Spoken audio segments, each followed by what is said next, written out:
and he'll give you those first downs that last year we weren't able to get with our feet, that Jake Hayner, Taylor Green are getting with their feet that we weren't. I mean, Nate could do it a little bit, but it wasn't the same as a guy that could do the zone read and pull the ball and go 20 yards and slide down. And AJ Bianco and Brendan Lewis give you that ability in their skill set, and then you've got a Shane Illingworth that can throw the ball 80 yards. So we've got some options there now. But Brendan's been awesome. So, I mean, if you watch our social media, I've never been around a quarterback that lifts like Brendan Lewis, and the weights that he puts up and the amount of time he puts into his craft. I'm glad you brought up that Oregon game, because that 2021 season for him was kind of a struggle. Obviously, he's kind of getting beat up, struggling offensive line. But that Oregon game was really his best of the year for Colorado. Was that just all you really needed to see from him? Because last year he only played about a couple quarters. Was that all you needed to see from him film-wise? Was that Oregon game that you saw in person? Yeah, well, we had seen him, in the bowl game the year before when he had kind of his coming out party, and we had been in contact with his high school coaches, and we knew coaches on Colorado's staff, and we were like, well, it wasn't his fault what was going on over there. Like he does this, and everything that we heard, he has done and more as far as how hard he works, how hard he studies, what he does off the field. But that game, standing and watching him on the sidelines against a pretty good Oregon football team he was impressive. So I'm like, if he gives us that and continues to grow, he could be a really, really good college quarterback. Just last thing for me, I mean, do you see that eagerness from him to get back out on the field in game scenarios? Because obviously last year, I mentioned he only gets to play a couple quarters, loses the job, halftime of game one, starting job. Do you see that eagerness to kind of be a starting quarterback again? He's dying to be out on the field, He shows it in how hard he's out working with the receivers every day. He wants to know all the new receivers. He wants to be out there. He wants to work routes with them. So, we're excited, and I know he's ready to get back on the field. Thanks, Coach. Coach, you don't have Utah State till late in the year, but what stands out about Utah State, and what would you say is a trademark of a Blake Anderson coached football team? Well, obviously, from Arkansas State to Utah State, first of all, he's a great human being, and love being around him. I've always admired how he builds teams and how he came in there and used the portal and brought in quality players. And from everything that we hear, I've got one of his former coaches on my staff, and everything that you hear about is how well that's run and how he handles his coaches and his players and just everything. But his offenses have always been very elite as far as the formation, spreading out wide, what he does offensively, even if he's the coordinator or the head, like all the things they do offensively. And they've always been a quality defensive team with pressure on the quarterback, tackles for loss, active D-lines, really good linebackers. Again, in my previous life at Nevada, we had some really cool games over there, some for conference championships, some on our field, and it'll be the first time since I've been the head coach, and we get to go back and do that again. But I just think he's one of the coaches in college football that players want to play for, coaches want to work for, and it's going to be, hopefully by the end of the year we've improved a lot and we're ready to go for that game. I thought you showed a lot of patience and restraint last year, because when the turnover in the roster, you didn't dive right into the field everything. It sounded like you sort of had a methodical plan not to over-recruit how close are you now to closer now to what your vision is of this program? Well, I think we're closer. When we came in, that we felt very strongly that the guys that stayed, we owed it to them because there weren't a lot of them, we owed it to them to give them every opportunity, and we evaluated what we had, and now we're closer to having the roster. We have a very improved competitive roster. How good we can be week in and week out, we'll find out, but we're more competitive as a team in practice, and we have guys that know the culture, that have bought into the culture, and again, I keep going back to it. They go to class, they are good academic players. I've tried to impress on them. Nowhere in my makeup is it normal for me that coaches and academic advisors and other people would be more involved in your academic success than the player actually is. And we try to impart that on them all the time, that I don't want to be the guy that cares more about you getting a degree than you yourself. Like that's not what we're about. And I think our guys have really bought into that concept. And offensively specifically, we've improved a lot of positions competitively, and we're excited to get going. But yeah, it was a smaller roster when we got there, and we've got 110 guys going to fall practice, and they're all our guys, and we're ready to go. So I guess I didn't do practices last year, right? But how many people did you have last year? Well, we started when I took over the job. There were 53 guys on the roster, and we've done a pretty complete overhaul of that roster. I think we probably still have 25 or 30 of the original guys there, and they're guys that want to be there and guys that can help us win, and that process never changes, right? Our sport's about competition and bringing in better players to keep pushing you up the competitive ladder. See, now you can run your full system. What systems are you trying to run now? Well, the defensive system is what I've done at several places. And all the coaches that are with me on the defensive side, we brought in one guy that I hadn't worked with, so that was pretty set in place.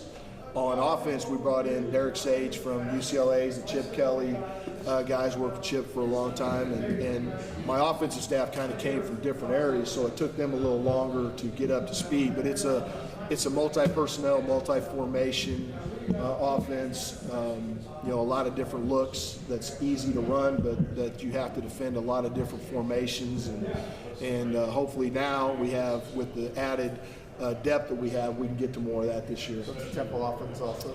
We have the threat of tempo. I talk about in college football now, it's not that you're a tempo, it's that you have the threat of tempo. And if a team's not honoring it, you have to be able to go fast. But you have to have the threat of tempo at all times, because that keeps the pressure. As a defensive coordinator, as a defensive coach, I don't want to have to think and put a call in there 2 seconds after the last play's over. If you're in the huddle, I can look at my play sheets, I can get the tendencies, I can get the right. But if you always have the threat of tempo, I got to be thinking ahead, and sooner or later, I'm just going to have to put something in there that I'm not quite sure is the right call, because you could go fast on me. And that's what I want I tell my offense, I'm like, I'm not an offensive specialist, but I know what defensive coaches don't like to see, because I've done that for 30 years. So that's what I want you to have in the scheme. I don't care what the plays are, but I want that defensive coordinator to go, oh shit, he's going fast. Like, hey, they're on the line of scrimmage. Okay, they slowed down, but the call's already in there now. So that's kind of how we're working our offense. And we got all of our specialists are back. So our special teams it was good last year. Our kickers are some of the better guys I've been around, and so I think we're in better shape going into the season. Good. Oh, you want to go? Yeah. Go for it. Hey, Coach, how's it going? Just 2 questions for you. Okay. So a lot of new transfers that are going to be relied on in this offense, guys like Brendan Lewis, Ashton Hayes, Sean Dollars, Galecki Latu. How do you think they've been adjusting to the change of scenery, and how confident are you in them as starters? Well, I don't know if they're going to be starters yet, but they're battling to be starters. And I think the difference from this year and last year, the transfers, we've had them, most of them have been here since December. So we've had spring ball all summer, going into fall now. So we're in a lot better place. A lot of, like Shane Illingworth that came last year, a lot of those guys, they didn't get there. Elijah Winston, they didn't get there till a practice or two into fall camp. I think that's really hard at the college level to be up to speed and ready to play. Whereas Sean, Ashton, Brendan, Galecki, Henry Akahifo, all those, they were all in spring ball. So they know the scheme. They've been practicing all summer. They've done the player-led practice. So we're in a lot better place getting them up to speed, getting them in the rotation. We've got a few, John Jackson from USC, some of those guys that came a little bit later, Isaiah Crocker, but they have been here all summer. So we have very few guys that their first practice will be fall practice, where we had a lot of guys in that situation last year. Gotcha. And then just one more question. So you're entering your 25th year as a part of the Nevada program. So I was wondering if you could just give me your personal top 3 Wolfpack players that you've had the opportunity to be around. the top three, that'd be hard. I'm gonna make somebody mad. So if I say that, they'd probably all be linebackers. I love all of them, but Deshaun Miles was the all-time leading tackler. Played for me, a Vegas guy, one of my favorite guys. Gosh, there's so many. Josh Maga, Mike Crawford, the Nevada guys that from the state that played at Nevada. But there are so many great players I would sit here all afternoon naming great players from the University of Nevada, guys that I still talk to almost on a daily basis. So there's a lot of them out there. Gotcha. Hey, Coach, you and Andy Avalos coached together at Oregon. What's your impression of what he's done so far with Boise State as a head coach, now heading into his third year? Well, they're picked to win this conference, so that'll tell you something about Andy Avalos. I've known Andy since he was in high school, really, and he's one of the best football coaches I've ever been around and worked with.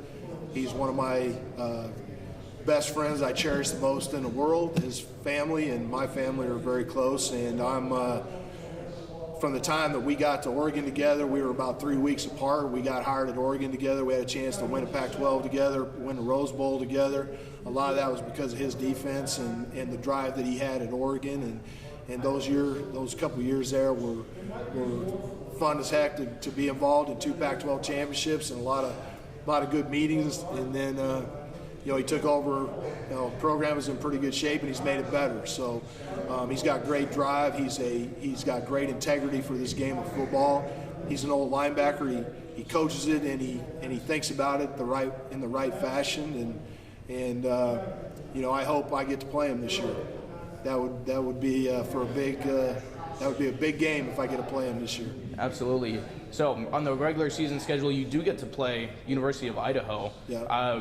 What stands out about that team, the turnaround that they've had under Jason Eck? Yeah, I think Jason's done a great job. I know a few guys on his staff, and they've recruited well, and they were competitive in all their games last year, and in that conference were one of the elite teams, and really good offense. The quarterback, I haven't spent as much time yet on them as I have the first game, but like watching their quarterback, like watching the scheme that they do. It's very demanding on the defense, and their defense plays really hard. And I know some of the players that they brought into that program and seen them on the recruiting trail. And yeah, that was when I saw that game on the schedule. I'm like, Jason done a good job with that football team. That's going to be a really good game. Absolutely. My last question: what was it like last season to go against a young Taylon Green and a great backfield with George Holani and Ashton Genty? It was not fun. Yeah, Taylon is he's inventive. He keeps plays alive. He's got a really strong arm. He doesn't do like a lot of young guys would be receptive to. He doesn't make a lot of mistakes with the football, and that's a credit to Dirk that was coaching him, I think, and Andy's organization up there, that they had a young quarterback that was not making mistakes very often with the football, and could pull it down and run 80 yards like he did in the championship game, I think, at the end of that game. And those two running backs could play for anybody in the country. I mean, they've done a great job recruiting those guys. I mean, those guys go on the field. I don't know how they're going to pick they might as well put them both back there, because I don't know how they're going to pick a starter of those two guys. But they're tough, they run hard, they do multiple things out of the backfield, and you got good receivers. I mean, they've got Cade Beresford and some of those guys in the offensive line. I mean, that's Schramm on the running their defense, and Spencer Danielson, I think, is one of the best young coaches in college football. So they're a handful, and I look forward to watching them this year. Awesome. Thank you so much, Coach. Okay, guys.